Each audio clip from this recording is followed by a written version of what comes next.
16,000 foot উচ্চতা থেকে মাটিতে আশ্রে পড়লেন এক তরুণ। ডাক্তার বললেন তুমি আর কোনোদিন হাঁটতে পারবে না।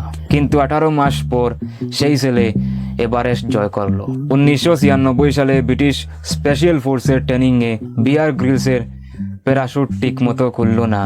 তখন 3টি মেরুদণ্ডের হাড় ভেঙে চুরমার হয়ে গেল। ডাক্তাররা একে বলেছিলেন এক অসম্ভব কেস, কিন্তু বিয়ার হার মানেননি। তার জেদ ছিল পাহাড়ের চেয়েও বড় যন্ত্রণাকে সঙ্গী করে নিয়ে। মাত্র 18 মাসের মধ্যেই তিনি দাঁড়ালেন পৃথিবীর সর্বোচ্চ শৃঙ্গ মাউন্ট এভারেস্টে। এরপর শুরু হলো ম্যান ভার্সাস ওয়াইল্ড, যেখানে বেঁচে থাকার জন্য তিনি কাঁচা সাপ থেকে শুরু করে উটের নাড়ি বুড়ি পর্যন্ত খেয়ে ফেলতেন। মোদিজি থেকে ওবামা পর্যন্ত বিশ্বের বড় বড় নেতারাও তার সাহসের সামনে মাথা নত করেছেন। পরিস্থিতি যতই খারাপ হোক, শরীর হার মানলেও মন যেন হার না মানে। আপনি যদি হার না মানেন, আপনার জয় নিশ্চিত। বন্ধুরা, আমরা ছোট থাকতে এই শোটা ডিসকভারির মধ্যে দেখতাম। তোমাদের কি মনে আছে? কমেন্টের মধ্যে নিশ্চয়ই জানাবেন। ধন্যবাদ।